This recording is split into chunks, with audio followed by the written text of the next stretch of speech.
देख रहे हैं के न्यूज एचडी। मैं हूं हारिस अली शाह गिलानी। चलते हैं आज की अहम खबरों की तरफ। रुख करेंगे साहिवाल का। चेयरमैन मलिक फारूक की जेर सरपरस्ती गरीब पर तशद्दुद। मज़ीद तफसीलात जानते हैं हमारे नुमाइंदे महबूब चौधरी से। जी चौधरी साहब, आगाह कीजिएगा तफसीलात से। जी, अस्सलाम वालेकुम। हम इस वक़्त एक मुतासरा ख़ानदान के साथ मौजूद हैं। इनके घर का सामान टूट-फूट का शिकार है। तो आइए हम मुतासरा फ़ैमिली से जानते हैं इस घर की टूट-फूट के हवाले से और कुछ और भी मज़ीद जो है ना अपनी कहानी अपनी ज़ुबानी ये बताते हैं। अस्सलाम वालेकुम। हाँ तो जी, बुज़ुर्गों ये बताएँ कि ये आपके घर का सामान बिखरा पड़ा है, टूट-फूट का शिकार है, तो ये क्या सारा मामला जो है ना वो बताइएगा? मामला जी छोटे भाई ने सारा किया वा। ये किस वजह से हुआ? क्या मामला था? लड़ाई झगड़ा किस वजह से? लड़ाई पढ़ाई इसे वजह ही है जी। मलक फरूक जड़ा ਉਹਨਾਂ ਦੀ ਸਪੋਰਟ ਕਰਦਾ ਪਿਆ ਅਸੀਂ ਸ਼ਕੀਲ ਖਾਨ है जी। मलक फारूक कौन है जी? वो चेयरमैन है जी। अच्छा। अ, नहीं, पूरी बात बताए ना कि मलक फारूक का आपके साथ क्या झगड़ा है और क्यों आपके बेटे को? लड़ाई पढ़ाई हुई सी चौक च। ਉੱਥੋਂ ਤੋਂ ਸਾਡੇ ਵੈਰ ਪੈ ਗਿਆ ਜੀ ਇਹ ਤੇ ਮਾਰ ਪਰਚੇ ਤੇ ਪਰਚਾ ਕਰਾਈ ਆ ਰਿਹਾ ਵਾ। ਹਾਂਜੀ। लड़ाई किस वजह से हुई? ਲੜਾਈ ਬਸ ਇੰਨਾ ਛੋਟੀਆਂ ਮੋਟੀਆਂ ਗੱਲਾਂ ਤੋਂ ਚੌਕ ਚੌਕ ਹੋਈ ਉੱਥੇ ਫਲੈਕਸਾਂ ਲਾਈਆਂ ਸੀ। अच्छा, जी, जी, माँ जी आप बताइए। ਅਸੀਂ ਪੀਟੀਆਈ ਦੀਆਂ ਫਲੈਕਸ ਤੋਂ ਸਾਡਾ ਬੱਚਾ ਗਿਆ ਸੀ ਚੀਚਾ ਵਤਨੀ ਆਇਆ ਸੀ ਇਮਰਾਨ ਖਾਨ ਪਹਿਲੀ ਦਫਾ ਤੇ ਉੱਥੇ ਉਹਨਾਂ ਨੇ ਨਾ ਇਹ ਚਲਾ ਗਿਆ ਅਲੀ ਸ਼ਕੂਰ ਹੋਣਾ ਦੇ ਨਾਲ ਨਰੇਸ਼ ਕਪੂਰ ਦੇ ਬੇਟੇ ਨਾਲ ਉੱਥੋਂ ਜਾ ਕੇ ਉਹਨਾਂ ਨੇ ਨਾ ਇਹਨੇ ਲਿਆ ਕੇ ਫਲੈਕਸਾਂ ਚੌਕ ਚ ਲਾ ਲਈਆਂ ਇਹ ਨੂਨ ਲੀਗ ਦਾ ਸੀਗਾ ਤੇ ਉਹ ਪੀਟੀਆਈ ਦਾ ਸੀ ਆ ਜਿਹੜਾ ਇਹ ਪੀਟੀਆਈ ਦਾ ਤੇ ਇਹਨਾਂ ਨੇ ਉਸ ਦਿਨ ਤੋਂ ਇਹ ਸਾਡਾ ਐਸੇ ਵੈਰ ਪਿਆ ਨਾ ਇਹਨੇ ਇੰਨਾ ਦਫਾ ਨਾ ਜਦੋਂ ਲੜਾਈ ਕੀਤੀ ਇਹਨੇ ਮਾਰ ਕਟਾਈ ਕੀਤੀ ਇਹਨੇ ਸਾਡੇ ਬੱਚਿਆਂ ਨੂੰ 15 ਬੱਚਿਆਂ ਕੋਲੋਂ ਮਰਵਾਇਆ ये मलक फारूक ने? ਮਲਕ ਫਰੂਕ ਨੂਨ ਲੀਗ ਦਾ ਨਾ ਤੇ ਇਹ ਵੀ ਨੂਨ ਲੀਗ ਦੇ ਆ ਤੇ ਇਹ ਸਾਡੇ ਬੱਚੇ ਪੀਟੀਆਈ ਦੇ ਨਾਲ ਦੇ ਸੀ ਤੇ ਇਹਨਾਂ ਨੇ ਨਾ ਇੰਨੀ ਕੁ ਜ਼ਿਆਦਤੀਆਂ ਸਾਡੇ ਨਾਲ ਸਾਡੇ ਬੱਚੇ ਤੇ ਜਨਾਨ ਅਬਦਲ ਤੇ ਪਰਚਾ ਕਰਵਾਇਆ ਇਹਨਾਂ ਨੇ 65 ਸਕਦੇ ਉਹ ਉਧਰੋਂ ਬੜੀ ਖੜੀ ਕਰਕੇ ਅਬਦਲ ਦੇ ਅਜਮਲ ਦੇ ਉੱਪਰ ਇਹਨਾਂ ਨੇ ਰਕਸ਼ੇ ਦਾ ਪਰਚਾ ਕਰਵਾ ਕੇ ਚੋਰੀ ਕਰ दोनों आपके बेटे ही हैं? ਦੋਨੋਂ ਚਾਰ ਬੇਟੇ ਮੇਰੇ ਆ ਜਿਹੜਾ ਇਹ ਬਿਮਾਰ ਆ ਜਿਗਰ ਮਿਰਦੇ ਦਾ ਇਹਦੇ 5 ਬੱਚੇ ਆ ਇੰਨਾ ਬਿਮਾਰ ਕਰੀਏ ਫਾਲਸੇ ਦੀ ਰੇੜੀ ਲਾਉਂਦਾ ਸ਼ਰਬਤ ਦੀ ਕਦੀ ਆਲੂ ਬੁਖਾਰਾ ਇਮਲੀ ਦਾ ਪਾਣੀ ਲਾਉਂਦਾ ਕਦੀ ਫਰੂਟ ਦਾ ਇੱਕ ਦਿਨ ਲਾ ਲੈਂਦਾ 10 ਦਿਨ अच्छा, फ्लैक्सों की वजह से लड़ाई हुई है, उन्होंने आपके दोनों बेटों को मारा, फिर वो अंदर भी कर दिया पर्चा वगैरह? ਪਤਾ ਨਹੀਂ ਕਿੰਨੇ ਪਰਚੇ ਆ ਸਾਡੇ ਸਾਡੇ ਕੋਲ ਸਾਹਮਣੇ ਪਰਚੇ ਦਿਖਾ ਦੇ ਰਹੇ 10 12 ਪਰਚੇ ਕੱਢ ਕੱਢ ਕੇ ਦੱਸੋ ਤੇ ਇਹਨਾਂ ਨੇ ਨਾ ਇਹਨਾਂ ਨੂੰ ਸਾਨੂੰ ਦਲੀਲ अच्छा, ये मामला कितना पुराना है? कब से यानी कि लड़ाई झगड़ा आपका चल रहा है और कब से पर्चा वगैरह हुआ है, फ्लैक्सेस वगैरह का? हो गया 10 12 साल का नहीं, ये अभी जो मौजूदा मामला हुआ है ये फ्लैक्सेस का, ये कब का मामला है? ਉਹਦਾ ਸ਼ੁਰੂ ਹੋਇਆ ਉਹਦੇ ਪਹਿਲੀ ਦਫਾ ਲਾਜਾ ਸੀ ਘਰ ਵੀ ਪੰਜਾਂ 12 13 ਸਾਲ ਤੋਂ ਪਹਿਲਾਂ उस वक़्त से 12-13 साल से आपकी लड़ाई झगड़ा चलता आ रहा है।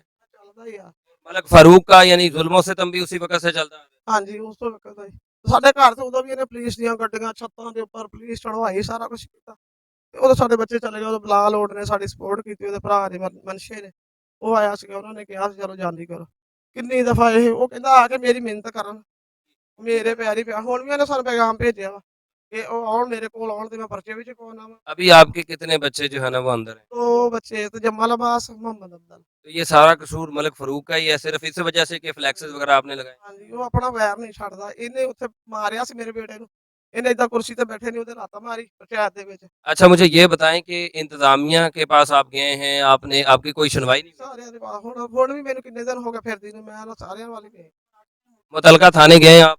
ਈਦ ਵਾਲੇ ਦਿਨ ਥਾਣੇ ਵਾਲੇ ਇੱਥੇ ਬੁਲਵਾਏ ਸੀ 15 ਤੇ ਕਾਲ ਵੀ ਕੀਤੀ ਸੀ ਪੁਲਿਸ ਦੀ ਗੱਡੀ ਆਈ ਉਹ ਪਹਿਲੇ ਉਧਰ ਗਏ तो दरखास्त वगैरह उन्होंने लिखी, आपके कहने पर कोई कार्रवाई नहीं की? ਉਹਨਾਂ ਨੇ ਕਿਹਾ ਕੁਛ ਨਹੀਂ ਅਸੀਂ ਨਹੀਂ ਕੁਛ ਵੀ ਤੋੜਿਆ ਸਾਨੂੰ ਨਹੀਂ ਪਤਾ ਬੀਬੀ ਸਾਨੂੰ ਨਹੀਂ ਪਤਾ ਉਹਦੇ ਕੰਮ ਕਰਦੇ ਪਏ ਆਪਣਾ ਤੁਸੀਂ ਐਵੇਂ ਪਰੇਸ਼ਾਨ ਜੀ ਇਹ ਅੱਜ ਦਾ ਵਕੂਆ ਨਵਾਂ ਨਹੀਂ ਗਾ ਇਹ ਪੁਰਾਣਾ ਵਕੂਆ मतलब आपका कहना ये है कि थाने वालों ने या इंतजामिया ने आपका कोई साथ नहीं दिया। ਸਾਥ ਦਿੱਤਾ ਮੈਂ ਪਤਾ ਨਹੀਂ किन्ने ਬੰਦਿਆਂ ਕੋਲ इस वाक़े के ये जो पूरा वाक़या हुआ है, ये सामान टूटा है और ये जो मारपीट हुई है, आपके बेटे को अंदर करवा बेटों को अंदर करवा दिया, इसके कोई ऐनी शाहिदीन हैं आपके यानी कि यहाँ पे कोई गवाही देने वाले मौजूद? ਸਾਨੂੰ ਨਹੀਂ ਪਤਾ ਕੋਈ ਵੀ ਉਹ ਕਹਿੰਦਾ ਇਹਨਾਂ ਦੇ ਨਾਲ ਕੋਈ ਮਹੱਲੇ ਦਾ ਕੋਈ ਬੰਦਾ ਨਹੀਂ ਹੈਗਾ ਉਧਰ ਪੁਲਿਸ ਵਾਲਿਆਂ ਨੇ ਕਿਹਾ ਇਹਨਾਂ ਦੇ ਖਿਲਾਫ ਕਾਰਵਾਈ ਕੀਤੀ ਜਾਵੇ ਇਹਨਾਂ ਦੇ ਖਿਲਾਫ ਪਰਚਾ ਦਿੱਤਾ ਕਰਾਸ ਪਰਚਾ ਕਰੋ ਇਹਨਾਂ ਦੇ ਉੱਪਰ ਤੇ ਇਹ ਸਾਰਾ ਕੁਝ ਇਹਨਾਂ ਨੇ ਉਹਨਾਂ ਕਿਹਾ ਜੀ ਇਹਨਾਂ ਨੇ ਆਪ ਕੀਤਾ ਵਾ ਸਾਡਾ ਨਹੀਂ ਦਿਲ ਮੰਨਦਾ ਇਹ ਪਰਚੇ ਜਿਹੜੀਆਂ ਇਹਨਾਂ ਨੇ FIR ਕਟਵਾਈਆਂ ਬੱਚਿਆਂ ਨੂੰ अच्छा जी, नाज़रीन ये देखें, ये हमारे साथ बुज़ुर्ग खातून मौजूद हैं, ये बुज़ुर्ग जो है ना मौजूद हैं।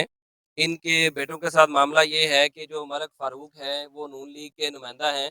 इन्होंने जनाब इनके साथ काफ़ी अरसा 12-13 साल से ये लड़ाई झगड़ा चल रहा है और उसके बाद उन्होंने पर्चा करवाया हुआ है। इनके दोनों बेटे अंदर हैं और ये एफआईआर्स वगैरह एप्लीकेशन वगैरह ये सारी मौजूद हैं जो उन बच्चों के ऊपर करवाई हुई है। तजम्मल और दूसरे का क्या नाम है जी? मोहम्मद अब्दुल, ठीक है जी। तो ये कब से अंदर हैं ये? आज 10 दिन हो गए। अच्छा, ये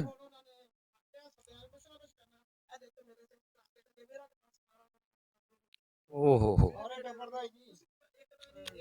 अच्छा, ਲੜਾਈ ਕੀਤੀ ਇਹਨਾਂ ਨੇ ਸਾਡੇ ਨਾਲ। ਇਹ ਮੇਰਾ ਬੇਟਾ ਗਿਆ ਚੌਂਕ 'ਚ ਰੇਹੜੀ ਲੈ ਕੇ ਖੜਾ, ਇਹ ਗਿਆ ਇਹਨਾਂ ਨੇ नहीं आपके साथ घर में घुसकर मारामारी भी की है?